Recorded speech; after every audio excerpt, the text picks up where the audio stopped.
विष्णु जी की जय हो। आज अपने सुनेंगे शनिवार की कथा। शनिवार का व्रत रखकर व्रत कथा सुनने से शनि भगवान का आशीर्वाद मिलता है, जिससे हमारा जीवन सुखमय हो जाता है। इस दिन भगवान शनि देव की प्रतिमा पर सरसों का तेल चढ़ाकर सिंदूर अर्पित करना चाहिए और सरसों के तेल का एक दीपक जलाना चाहिए। उसके बाद में ही व्रत कथा सुननी चाहिए। ध्यान रखें कि शनि देव की पूजा सुबह सूर्योदय से पहले और शाम को सूर्य अस्त होने के बाद में की जाती है। श्रद्धा भाव से सुनते हैं शनिवार की कथा। एक समय स्वर्गलोक में सवाल उठा कि सबसे बड़ा कौन है, तो सारे देवता अपने आप को बड़ा बताने लगे। तो 9 ग्रहों में वाद विवाद शुरू हो गया। विवाद इतना बढ़ गया कि आपस में युद्ध की स्थिति बन गई। फिर सभी ने मिलकर फैसला किया कि अपने देवराज इंद्र के पास जाते हैं और उनसे पूछते हैं कि हम में से बड़ा कौन है। तो 9 ग्रहों के मन में यह बात जंच गई और वह देवराज इंद्र के पास पहुंच गए। वहां जाकर प्रणाम करके बोले कि हे देवराज, आपको हमारा फैसला करना है। तो देवराज इंद्र बोले कि ऐसी क्या बात हो गई है जो आज मुझे फैसला करना होगा। तो वे कहने लगे कि आप हमें बताओ कि हम सब में से बड़ा कौन है। तो देवताओं का प्रश्न सुनकर देवराज इंद्र तो उलझन में पड़ गए। सोचने लगे कि किसको बड़ा बताऊं और किसे छोटा बताऊं। तो इंद्र कहने लगे कि मैं इस प्रश्न का उत्तर देने में असमर्थ हूँ। तो देवता बोले कि हमारा फैसला तो आज आपको ही करना है। तो देवराज इंद्र ने कहा कि हम सभी मिलकर पृथ्वी लोक में उज्जैनी नगरी में राजा विक्रमादित्य के पास चलते हैं। वही बता सकते हैं कि तुम में से बड़ा कौन है। तो देवराज इंद्र सहित सारे देवता उज्जैनी नगरी पहुंच गए। जैसे ही महल में पहुंचे तो विक्रमादित्य ने उनका खूब आदर सत्कार किया और पूछा कि आज आपका आना कैसे हुआ। तो सारे देवताओं ने कहा कि हम एक सवाल लेकर आपके पास आए हैं। आज आपको बताना है कि हम सब में से बड़ा कौन है। तो देवताओं की बात सुनकर राजा विक्रमादित्य भी परेशान हो उठे, क्योंकि सभी देवी देवता अपनी अपनी जगह अपनी शक्तियों के कारण महान थे। किसी को छोटा या बड़ा कह देने से उनके क्रोध या प्रकोप से भयंकर हानि पहुंच सकती थी। तो राजा विक्रमादित्य सोचते सोचते उन्हें एक उपाय सूझा।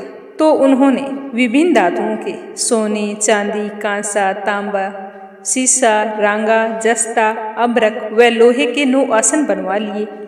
धातुओं के गुणों के अनुसार सभी आसनों को सभी के पीछे रखवाकर उनसे कहा कि अपने अपने आसन ग्रहण करो।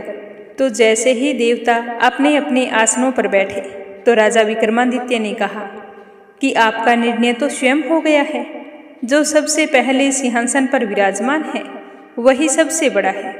तो राजा विक्रमादित्य के निर्णय को सुनकर शनि देवता ने सबसे पीछे आसन पर बैठने के कारण अपने आप को छोटा जानकर क्रोधित हो गए और राजा से कहने लगे कि राजा विक्रमादित्य, तुमने मुझे पीछे बैठाकर मेरा अपमान किया है। तुम मेरी शक्तियों से परिचित नहीं हो। मैं तुम्हारा सर्वनाश कर दूंगा। मैं अपने अपमान का बदला जरूर लूंगा। यह कहते हुए शनि देव ने कहा कि सूर्य एक राशि पर 1 महीने, चंद्रमा 2.25 दिन, मंगल 1.5 महीने, बुध और शुक्र 1 महीने, बृहस्पति 13 महीने रहता है, लेकिन मैं किसी की राशि पर 7.5 वर्ष तक रहता हूँ। बड़े बड़े देवताओं को मैंने अपने प्रकोप से पीड़ित किया है। राम को भी 7.5 के कारण ही वन में जाकर रहना पड़ा था और रावण को 7.5 के कारण ही युद्ध में मृत्यु का शिकार बनना पड़ा। अब तुम भी मेरे प्रकोप से बच नहीं सकता।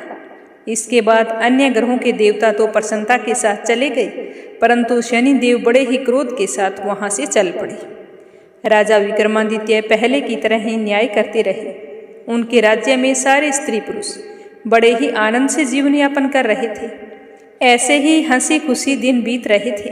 राजा विक्रमादित्य सब कुछ भूल चुके थे, लेकिन शनि देव अपने अपमान को नहीं भूले थे।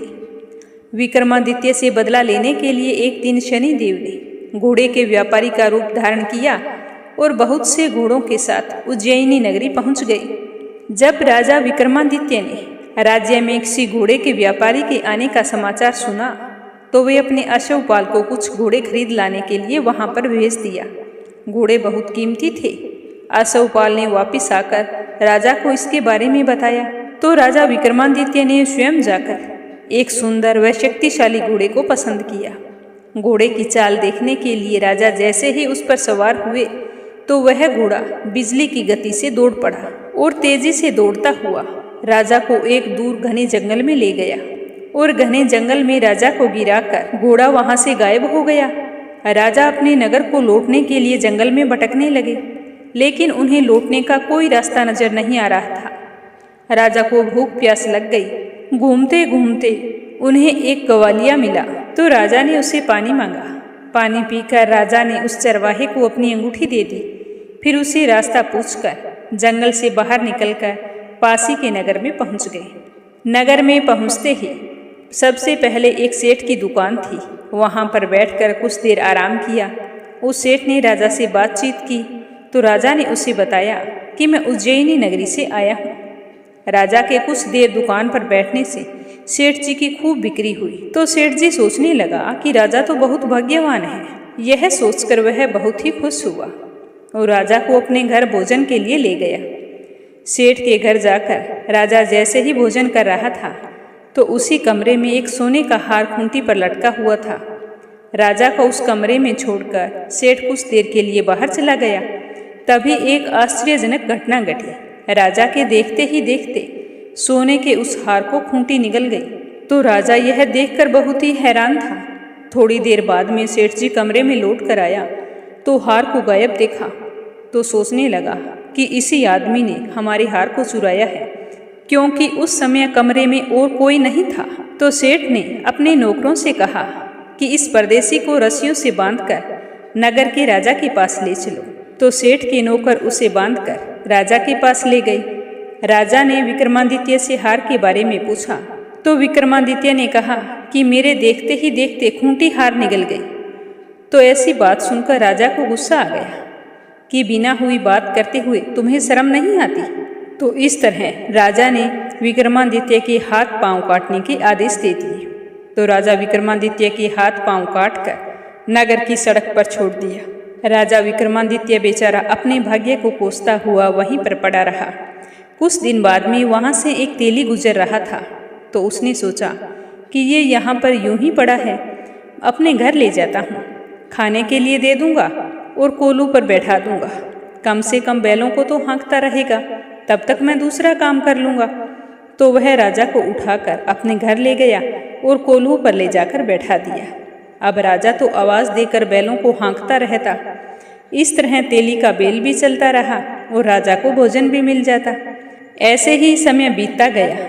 फिर शनि के प्रकोप की 7.5 पूरी हुई तो वर्षा ऋतु आरंभ हो गई। एक दिन विक्रमादित्य एक रात को मेघ मल्हार गा रहा था कि तभी नगर के राजा की लड़की राजकुमारी मोहिनी रथ पर सवार होकर उस तेली के घर के पास से गुजर रही थी। तो उसने जब मेघ मल्हार सुना तो उसे बहुत ही अच्छा लगा और दासी को भेजकर गाने वाले को बुला लाने को कहा। तो दासी ने लौटकर राजकुमारी को बताया कि वह तो अपंग आदमी है। राजकुमारी तो उस पर मोहित हो गई थी। वह सब कुछ जानकर भी कहने लगी कि मुझे विवाह करना है तो उसी से करना है। तो जैसे ही यह बात राजकुमारी के माता पिता को पता चली तो वो तो हैरान हो गई। रानी ने मोहिनी को समझाया कि बेटी, तेरे भाग्य में किसी को राजा की रानी होना लिखा है, फिर तू उस अपंग से विवाह करके अपने पांव पर कुल्हाड़ी क्यों मार रही है। तो राजकुमारी ने अपनी जिद नहीं छोड़ी। वह अपनी जिद पूरी कराने के लिए भोजन करना छोड़ दिया और अपने प्राण त्यागने का निश्चय कर लिया। तो अपनी बेटी को इतना परेशान देखकर उसके माँ बाप झुक गए और कहने लगे कि तुम भोजन कर लो, हम तुम्हारा विवाह उसी अपंग आदमी विक्रमादित्य के साथ कर देंगे। तो यह सुनकर मोहिनी बहुत ही खुश हुई। राजा ने अपने वचन अनुसार विक्रमादित्य और मोहिनी का विवाह करवा दिया। विवाह के बाद राजा विक्रमादित्य और राजकुमारी तेली के घर में रहने लगे। उसी रात सपने में शनि देव ने राजा से कहा कि राजा, तुमने मेरा प्रकोप देख लिया, मैंने तुम्हें मेरे अपमान का दंड दिया है। तो राजा ने शनि देव से क्षमा करने को कहा और प्रार्थना की कि हे शनि देव, आपने जितना दुख मुझे दिया है और किसी को मत देना। तो शनि देव ने कुछ सोच कर कहा कि राजा, मैं तुम्हारी प्रार्थना स्वीकार करता हूँ। जो कोई स्त्री पुरुष मेरी पूजा करेगा, शनिवार को व्रत करके मेरी व्रत कथा सुनेगा, उस पर मेरी अनुकंपा हमेशा बनी रहेगी। तो प्रातःकाल राजा विक्रमादित्य की नींद खुली तो अपने हाथ पांव सही सलामत देखकर बहुत ही खुशी हुई और उन्होंने मन ही मन शनिदेव को प्रणाम किया। तो राजकुमारी की आंख खुली तो वो देखने लगी कि राजा के हाथ पांव सही सलामत है। तो वो तो हैरान हो गई और कहने लगी कि स्वामी, यह सब कुछ कैसे हुआ? कल तक तो आपके हाथ पांव नहीं थे और ये चमत्कार कैसे हो गया? तो राजा विक्रमादित्य ने अपना परिचय देते हुए शनिदेव के प्रकोप की सारी कहानी मोहिनी को कह सुनाई। जब इस बात का पता सेठ को चला तो वह तो दौड़ता हुआ तेली के घर पहुंचा और राजा के चरणों में गिरकर क्षमा मांगने लगा। राजा ने उसे क्षमा कर दिया क्योंकि यह तो शनिदेव के प्रकोप के कारण हुआ था। तो सेठ राजा को अपने घर ले गया और उसे भोजन करवाने लगा। तो जैसे ही राजा भोजन करने लगा तो उसी समय वहां पर एक आश्चर्यजनक घटना घटी। सबके देखते ही देखते उस खूंटी ने हार उगल दिया। तो सेठ जी यह देखकर बहुत ही हैरान और आश्चर्यचकित था। तो हाथ जोड़कर कहने लगा कि राजा, मुझसे गलती हो गई, अब मैं मेरी बेटी का विवाह आपके साथ करना चाहता हूँ। तो राजा ने हाँ कर दी।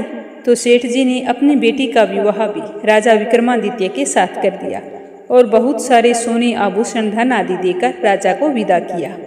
फिर राजा विक्रमादित्य राजकुमारी मोहिनी और सेठ की बेटी के साथ उज्जैनी पहुँचे। तो नगरवासियों ने हर्ष से उनका स्वागत किया और राजा को वापस पाकर बहुत ही खुश हुए।